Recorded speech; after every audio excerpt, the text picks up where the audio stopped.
السلام عليكم. أقرأ لكم كتاب قوانين التحرر من الصراع النفسي للدكتور يوسف الحسني. الإهداء. كلما نضجت وازداد نجاحي الداخلي قبل الخارجي، وعرفت نفسي وفهمت الطبيعة البشرية، أدركت الحقيقة التي كنت تريدين مني أن أراها. معلمتي، أعرف أننا في عصر مليء بالمعلمين المزيفين الباحثين عن المجد والخلود والتصفيق، لكنك مختلفة بكل التفاصيل، فأنت لطالما أردت مني ألا أكون سوى ذاتي، وألا أثق إلا بالتعاليم التي تمليها روحي علي. صوت روحي لم أكن أسمعه إلا حين سمعت صوتك. معلمتي، تحقق حلمي بالقدرة على قراءة العقول، ولكن ما زلت أملك الكثير لأحدثك عنه وأخبرك ما مررت به على مر هذا الطريق، وما أصبحت قادرا على رؤيته. إلى معلمتي، إخلاء المسؤولية. كل محتوى هذا الكتاب لا يعد نصيحة طبية شخصية، فيجب عليك أن تزور المختص الخاص بك لإعطائك تشخيص حالتك والعلاج المناسب لها بعد الكشف ومراجعة تاريخك. المحتوى تعليمي وتثقيفي، ولا يعتبر بديلاً للعلاج الشخصي مع مختص، ولا تستخدمه عشوائياً لتشخيص نفسك بنفسك. العلم ليس مقدساً، وما أطرح هنا هو بحثي الخاص في مجموعة من العلوم: الطب وعلم النفس وعلم الاجتماع والفلسفة، بمنهجية تحليلية قياساً على الواقع. قد يصيب وقد يخطئ، فلا تعتبره حقائق مطلقة. الاحترام الكامل لجميع المعتقدات الدينية، وأشدد أن طرحي فقط من الجانب العلمي، وليس له دخل بالمعتقدات الدينية، فخذ ما يتوافق معك واترك ما يرفضه معتقدك.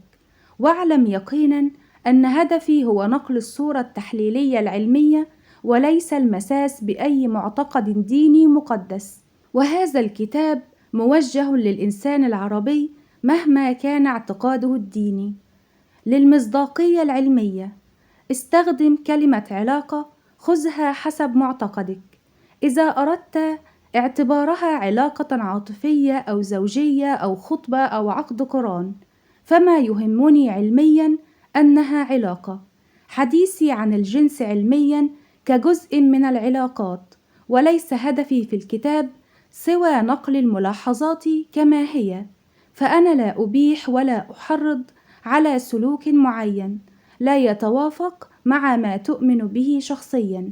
ليس الهدف من الكتاب خدش الآداب العامة بأي شكل، بل فقط نقل ملاحظات علمية، وليس الغرض التحريض على أي سلوك مخالف لقانون بلدك أو معتقدك. لا أتحمل أي مسؤولية لتطبيق أي من محتويات الكتاب في حياتك الشخصية، فهي معلومات عامة وليست حقائق مطلقة، وليست مخصصة لحالتك الشخصية. ولا أتحمل أي مسؤولية ترتبط بمعتقدات القارئ الدينية، فلها جل الاحترام.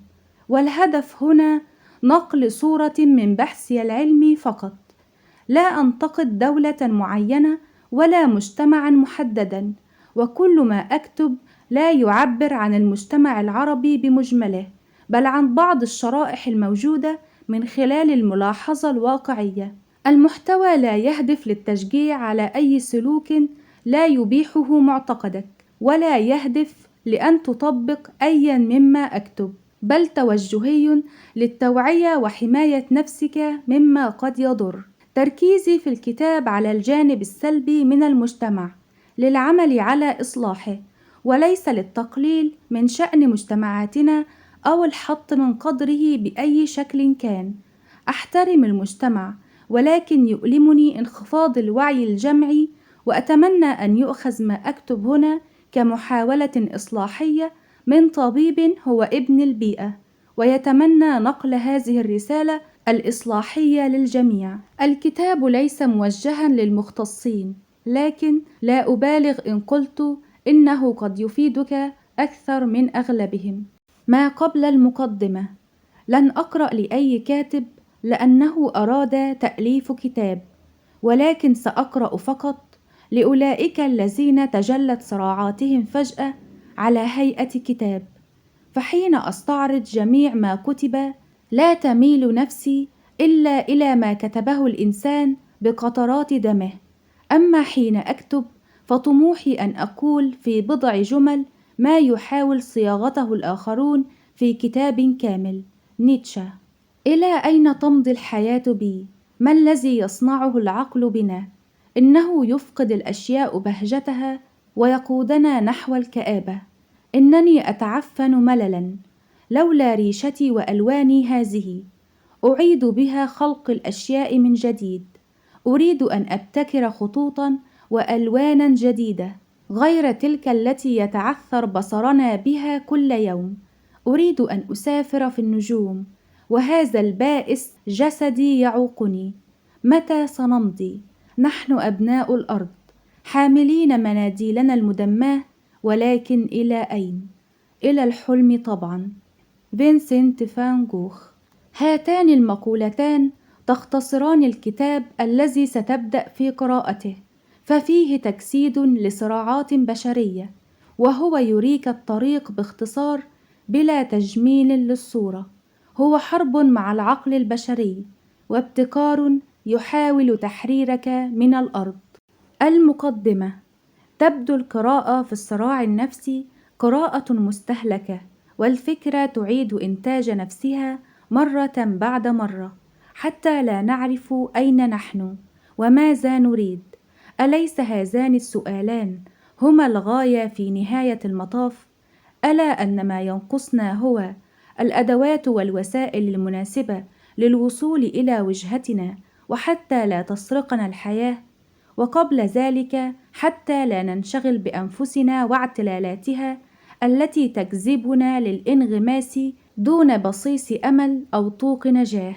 فكر في هذه الفكرة التي لا أود بتاتا أن تكون عابرة. الجهل بالألم سيزيده، ومعرفتك به ستعمل على نقصانه. فمن يجهل دواخله سيفتش عن الشفاء في أماكن قد تفاخم من شقائه، ومن يعرف نفسه سوف يعمل على تحسينها ويتفادى الوقوف على الأطلال، وأن يرى حياته تمر من أمامه كأنها تتعلق بشخص آخر لا هو. هذا الكتاب ببساطة سوف يساعدك على أن ترى صراعك النفسي من زاوية أخرى، وتكتشف الحيل التي قد تمارسها عليك نفسك القديمة وسماتك التي تود استبدالها بعادات جديدة. ستعرف العائق الحقيقي لتطورك وازدهارك كإنسان ذي روح حرة. ما ستجده في طيات هذا الكتاب هي خارطة الطريق التي احتجت إلى أن أخوض فيها شخصيا لأنيره لك من بعدي. لا أريد أن أكون مفرطا بالإيجابية، فهو طريق وعر ومليء بالفخاخ. نعم، وأنت تقرأ معي ستتألم تارة وتسقط تارة أخرى. ستجد نفسك تدريجيا تستوعب وترى أن الوعي مهلك، ومن ثم تدرك وتعرف أن الإدراك موجع بشدة. لا أريد إخافتك، لكنني أريد تنبيهك. فهذا الطريق وجد للإنسان الذي يبحث عن الحرية، وللأسف نعيش في عالم كل مكسب فيه يكون مقابل ثمن. سأمسك بيدك لتمر معي بمراحل تعرف الإنسان على ذاته وعلى من هو بالواقع، وليس ما يتمنى أن يكون. مرحلة فكرية تتفحص فيها موروثاتك التي أعمتك عن الحقيقة، ومرحلة شعورية تتصل فيها بمشاعرك لتفرق بين السوي منها وغير السوي، ومن ثم سنقيم سلوكياتك. ويا لها من صدمة تلك التي تنتظرك إذا كنت من هؤلاء الذين يعتقدون أنهم عرفوا أنفسهم. فكمية الكذب على الذات الذي ستكشفه هذه الصفحات لك ستجعلك تضحك وتبكي في آن واحد. تضحك على السطحية التي كنت تعيش بها، وتبكي على حالك لكونك ستدرك كم أنت غارق في محيط لا يرحم، وكل ثانية محسوبة عليك قبل الاختناق. بعد أن تنتهي من معرفة نفسك ستجد نفسك وجها لوجه مع نوع من التطور الإنساني لربما لم تسمع به قط، وهو التطور العمودي، وبه تخوض في عالم غير منطقي أو مألوف يصاحبه إجهاد ذهني وجسدي لكي تنمو وتولد من جديد. وهذا سيجعلك مدركا أن كل صور التطور التي مررت بها حد الآن لم تتعدى الأفق المألوف. في قسم بوابات الإنسان سأعرفك على بواباتك الثلاث، وهي العمل والمادة والعلاقات والذات. ستعرف أن الإنسان الاستراتيجي هو الذي يرى ما لا يرى، يعرف كيف يلاحظ هذه البوابات عن بعد، وكيف يقود نفسه لبر الأمان في توازن فيما بينهم. سيكون استباقيا في مهاجمة بوابة الخلل الأكبر أولا ليحررها من العقد والمخاوف والمكبوتات اللعينة والتعلقات والنواقص، ومن ثم سينطلق للباب الآخر. لكن لكي تكون محاربا يشهر رمحه في وجه هذا الخلل عليك أولا أن تتحلى بالصلابة، وهي للأسف لن تأتي لك من قراءة هذا الكتاب بل من الخوض في ساحة المعركة والمرور بالمواقف التراكمية والتعرض لطعنة تلو الأخرى. نعم، هذه الطعنات قد تسقطك، ولكن عليك أن تنهض وتعود للمعركة وإلا ستقتل.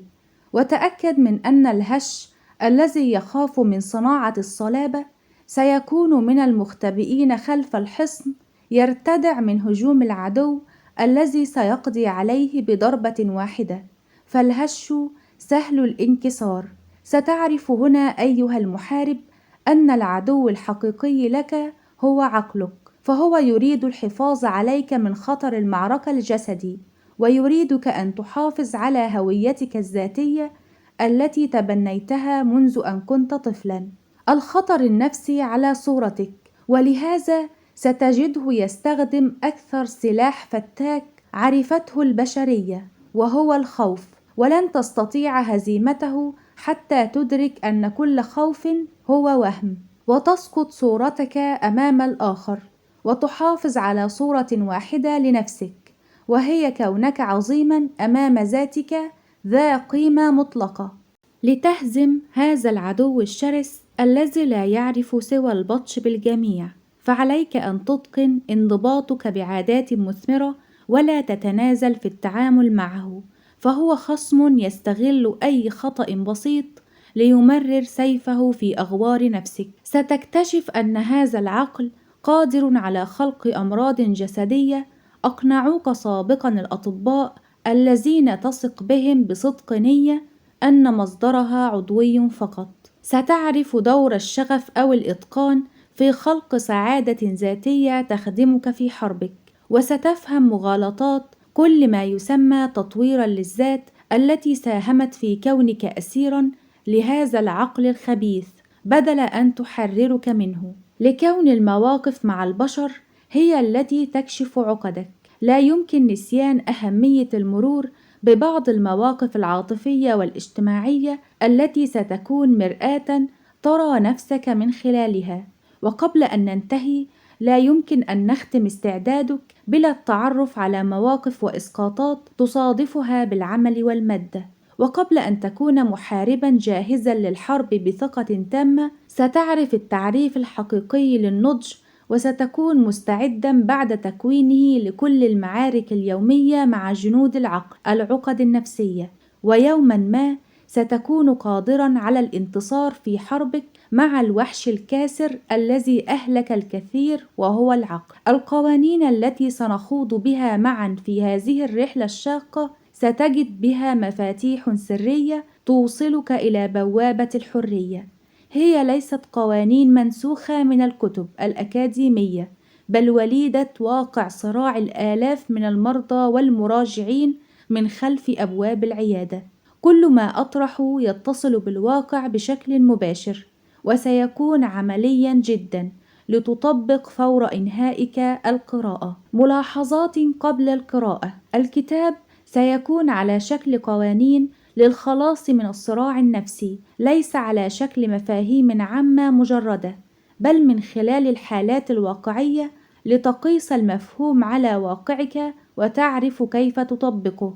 ليس عليك أن تقرأ الكتاب بالترتيب، فيمكن أن تبدأ حيث تجد نفسك عالقا في حياتك، ومن ثم تنتقل إلى قسم آخر. في نهاية كل قسم هناك تساؤلات وورقة عمل، أنصحك أن تأخذ وقتك في الإجابة عليها للحصول على الفائدة القصوى، ولتكون موجها لك في أثناء تطبيق المذكور في الكتاب في حياتك العملية. القانون الأول: الوعي والإدراك. ذنبك أنك عميق بينما الكل يطفو من السطحية، عميق بينما الكل ينظر إلى الأمور نظرة عابرة وأنت تذوب بالتفاصيل. فيدور دوستويفسكي. يعرف الوعي بأنه القدرة على تحليل أمر ما بشكل شمولي والنظر بصورة عميقة ثلاثية الأبعاد له ولأسبابه ونتائجه. فالوعي هو الجانب الناضج فينا، وكأنه شخصية مختلفة عما نظهر عليه بالواقع، وكأنه الأب الواعي الذي يعرف الطريق الذي يجب أن نسلكه. هو يمثل ما نريد أن نكون بالحقيقة وليس ما نحن عليه في الواقع. وللوعي 3 أنواع، فإما أن يكون ذاتي، وعيك بماهية العقد والنواقص والاحتياجات والمخاوف والتعلقات والإدمانات والمكبوتات التي تسكنك.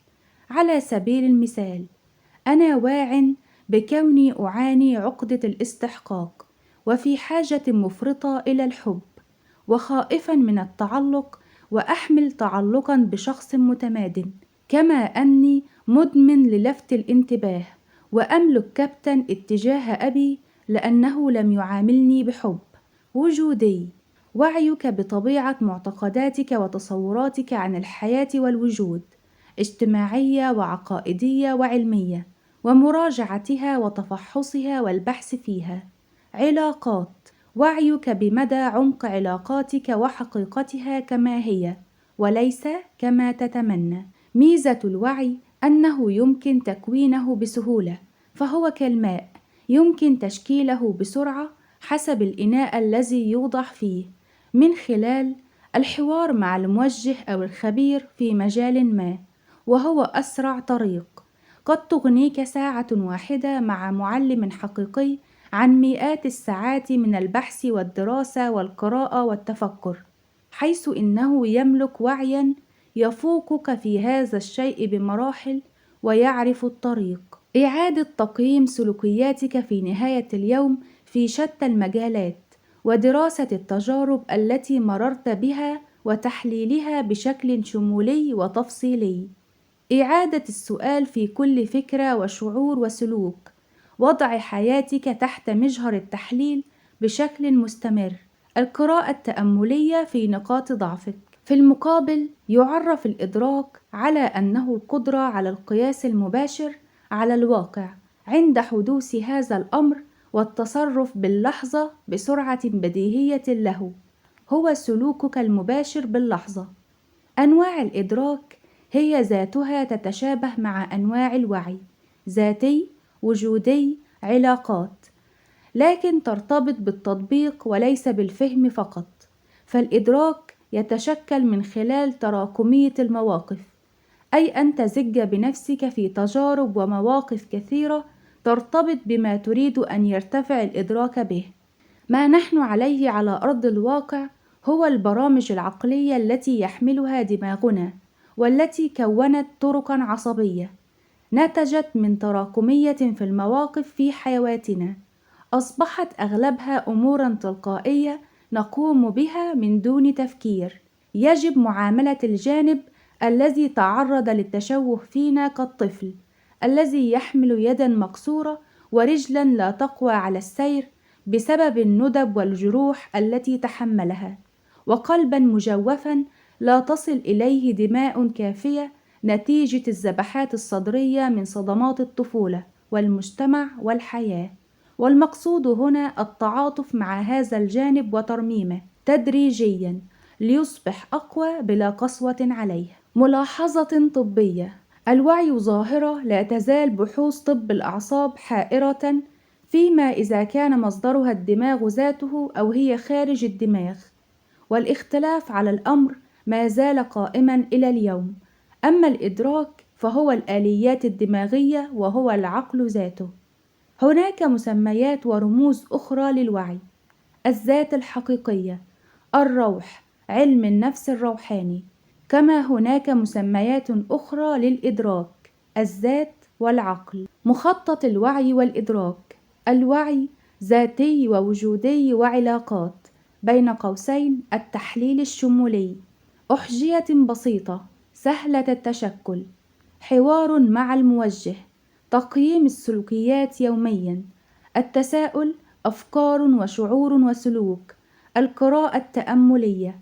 الإدراك ذاتي ووجودي وعلاقات، بين قوسين رد الفعل في الواقع، أحجية معقدة صعبة التشكل، خوض الكثير من التجارب، تراكمية المواقف، شرح تفصيلي ومواقف. وعي مع إدراك: أن أكون واعيا بأني أعاني عقدة الخضوع، الخوف من المواجهة، يعني أني قد استنتجت من سلوكياتي أني أخاف المواجهة، وحين يحين موعدها أتوتر وأقلق وأحاول تجنبها بأي شكل، وأختلق أعذارا بعقلي كي لا أواجه. أنا واع أن السبب هو تعرضي للضرب من أبي حين كنت أعبر عن شعوري، وتعرضي للتنمر في المدرسة.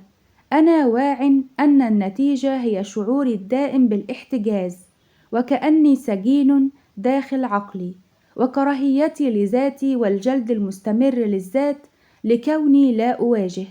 أعيد المواقف التي لم أواجه بها داخل مخيلتي، سردية الخيال، وأرى نفسي بها منفعلا وأواجه بشكل صارم، لكن هذا يظل فقط بالمخيلة. أنا مدرك لعقدة الخضوع لدي في الواقع، يعني أنا قادر على التمييز في أثناء الموقف بين ردات الفعل الطبيعية وردات الفعل التي ترتبط بالخوف من المواجهة.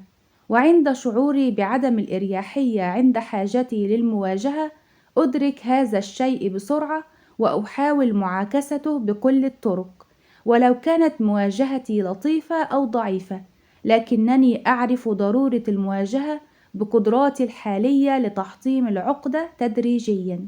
وعي مع عدم إدراك: أنا واع بعقدة المسؤولية لدي اتجاه أخي، بمعنى أنا أعرف أنني ألزم نفسي بمسؤوليات غير مطلوبة مني مع أخي، وأشعر بضرورة أن أقدم له ماديا ومعنويا، وأشعر بالذنب والتقصير إذا رفضت، ولو كان على حساب نفسي وطاقتي، وحتى لو كان غير مقدر لما أقدمه له. أنا غير مدرك لعقدة المسؤولية لدي في الواقع، بمعنى أنه حينما يطلب أخي الدعم نظرا إلى اعتماديته علي وكونه شخصا غير مسؤول، أكون غير قادر على الإدراك السريع بأني وافقت على دعمه أو إعطائه مبلغا أو الإنصات لمشكلاته التي لا يريد أن يحلها إلا بعد انتهائي من السلوك. في بعض الأحيان قد لا أدرك قيامي بالمسؤولية غير السوية حتى بعد ممارستي للسلوك، بل أعتقد أن ما قمت به صحيح كأخ صالح. إدراك مع عدم الوعي: أنا مدرك أني شخص سلبي لطيف في التعامل مع البشر، أي ألاحظ بسرعة كوني شخصا أراعي شعور الآخر على حساب نفسي ولا أعبر عن شعوري، أي أكون سلبيا وأقاد من قبل الآخرين وأوافقهم في كل آرائهم.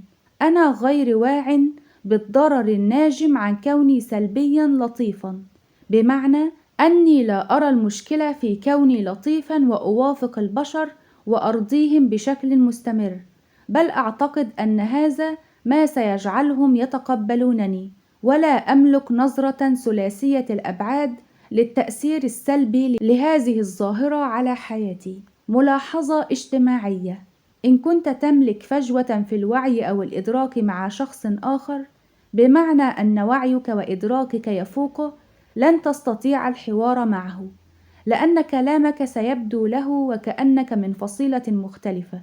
هنا الأمر ليس اختلافًا في وجهات نظر، النظر إلى الأمر نفسه من زوايا مختلفة، لكن هي اختلاف في عمق النظر.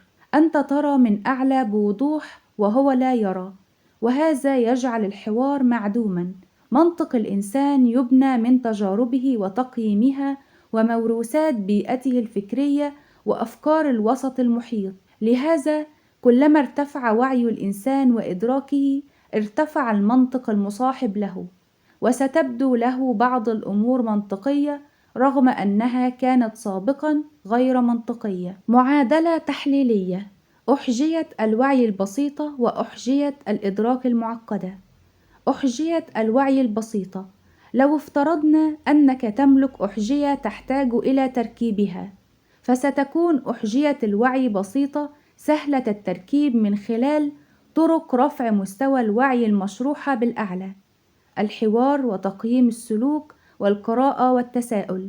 المقصد هنا أن المجهود المبذول لتكوين الوعي ليس بقدر المجهود المبذول لتكوين الإدراك. أحجية الإدراك المعقدة: يحتاج إلى تراكمية عالية في المواقف لكي يبدأ بالتغيير. تخيل معي طفلا نصحه أبوه بأهمية المواجهة ووضع الحدود. عندها تكون الوعي بأهمية المواجهة لدى الطفل ببساطة، لكن كل يوم سيذهب الطفل إلى المدرسة وسيتعرض لمواقف مختلفة، وسيعود لأبيه قائلا: رغم أني واع بضرورة المواجهة، لكنني لم أعرف كيف أواجه المعلم اليوم حين تمادى علي. وغدا سيسأل الطفل أباه عن سبب صعوبة مواجهته للتلميذ المتنمر، وهكذا دواليك. كل يوم يتعرض الطفل لموقف مختلف، وخلال هذه العملية يقوم الطفل بتركيب أحجية الإدراك المعقدة، لكونها تحتاج إلى الكثير من المواقف، والمواقف تحتاج إلى مجهود كبير ويصحبها ألم شديد. كما قال الأديب الروسي عملاق تحليل النفس البشرية دوستويفسكي: إن العذاب هو المصدر الوحيد للإدراك. وكما قال الفيلسوف إيميل سيوران: الوعي لعنة مزمنة، كارثة هائلة، إنه منفانا الحقيقي، فالجهل وطن والوعي منفى. فعذاب الإدراك يكمن في كونك ملزما بتعريض نفسك لمواقف ستؤلمك في كل مرة ترى نفسك تتصرف بأساليب خاطئة. ولعنة الوعي تكمن في كونك ترى وتحلل كل شيء، ولكنك محتجز لا تقوى على التغيير. فالشاب الذي لم يكن واعيا أنه سلبي لطيف كان في نعيم، مقارنة بالشاب الذي كان واعيا بأنه يعاني عقدة الخضوع. من لا يملك وعيا بكونه يعيش في سجن سيعيش حياة سعيدة، مقارنة بما هو واع بقيود السجن من حوله. قال نجيب محفوظ: طوبى للحمقى فهم سعداء. الاتزان هو أن تكون درجة الوعي الذي تعيشه مقاربة لدرجة الإدراك، وألا تكون الفجوة فيما بينهما كبيرة. لو أغلقت عينك ستسمع صوتين: صوت العقل الإدراك، وهو ينتج فكرة تلو الأخرى في اللحظة، وصوت الوعي المراقب الذي يلاحظ هذه الأفكار ويتساءل في صحتها ومصدرها. وكل من يمر بتجربة الصحوة يتصل بصوت وعيه بسرعة، ويبدأ بالتحليل التفصيلي لكل فكرة ينتجها العقل. ملاحظة طبية: هناك تشابه كبير بين القلب في ضخه للدم في كل لحظة والعقل في ضخه للأفكار.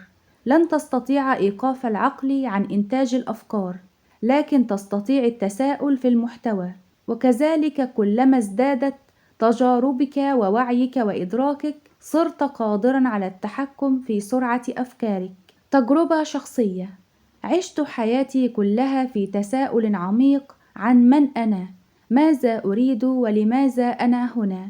بدأت بذور الوعي بالتكون داخلي منذ صغري، لكني لم أستطع مشاركة ما أعيشه مع أحد، لكونه نوعًا من الجنون بالنسبة للوسط المحيط بي في مجتمعي.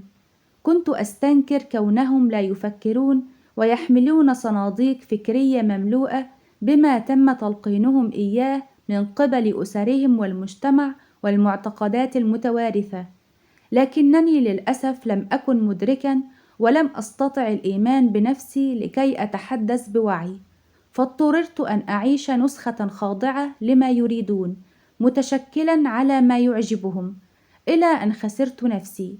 اكتئاب أسود ووسواس كاد أن يفصلني عن الحقيقة. ويومًا كنت أبكي ليلًا وسادتي كارهًا كل ما يدعى يوسف بالواقع. اتخذت قرارًا بالوصول إلى ذاتي وبتنوير كل من يعيش في مثل هذه الظروف، وهنا بدأت رحلتي لصناعة إنسان حقيقي. وهذا الكتاب يجسد مفاهيم العلاج الواقعي، وهو أسلوبي الخاص الناجم من هذه التجربة. القانون: تذكر، كلما ازداد وعيك ازداد عمق نظرتك إلى الحياة، وأصبحت ترى ما لا يرى. وكلما ازداد إدراكك تشعر باندماج حقيقي بين ما تؤمن به وما تعيشه، وتسقط كل صور الازدواجية. الوعي والإدراك بحد ذاتهما علاج جسدي ونفسي لأغلب ما قد يصيبك من أمراض، ووقاية من تكونها منذ البداية. الرحلة الحقيقية في هذه الحياة ترتبط بالوصول إلى درجة عليا من الوعي والإدراك، ومن خلالها ستتحرر من شتى صور العبودية وتكون أنت. لكن لا تنسى أنها رحلة تصاحبها درجة عالية من الوحدة والشك والصراع لقلة المسافرين على متنها، فلا تيأس لأنها طريقك للخلاص. من يبحث عن الموسيقى بدل الضجيج، السعادة الحقيقية بدل المتعة اللحظية، الروح بدل الذهب المادي، العمل الخلاق بدل الاستعباد، العمق بدل السطح، لا يجد مأوى في عالمنا هذا. هيرمان هيسة. تساؤلات وورقة عمل. أريدك أن تأخذ وقتك للتأمل في جميع الحقائق التي تم ذكرها في الأعلى، وللقيام بذلك اسمح لي أن أقدم لك التساؤلات حتى لا يكون كل هذا مجرد كلام نظري. أمسك بورقة وقلم وابدأ في الإجابة عن التساؤلات التالية. السؤال الأول: اكتب تقريرا تفصيليا عن رؤيتك الذاتية عن نفسك، ومن ثم قارنها بسلوكياتك اليومية في الواقع، وبهذا ستعرف كيف تخلق توازنا بين وعيك وإدراكك. السؤال الثاني: هل تعرف ضرورة وجود معلم في حياتك؟ ابحث عن الأشخاص الذين يملكون خبرة في كل جانب من جوانب الحياة حددت أنك تملك نقطة ضعف فيه، واعرض عليهم خدماتك أو حتى مبلغا ماديا لكي تخوض معهم رحلة تطور بها نفسك. السؤال الثالث: هل تعيد تقييم المواقف التي تعيشها؟ اخلق كتيبا خاصا بالمواقف التي تعيشها بتواريخ يومية. راجع هذا الكتيب خلال شهر، وستلاحظ مجموعة من ردات الفعل التي لم تتوقع أنها موجودة في شخصيتك. السؤال الرابع: اذكر ما هي موروثاتك الفكرية ومعتقداتك وتقاليد بيئتك، واذكر النقيض لها. تساءل: هل أنت مقتنع بها أو بنقيضها بشكل حيادي؟ السؤال الخامس: هل تعتقد أنك اخترت ما أنت عليه اليوم أو تم اختياره لك؟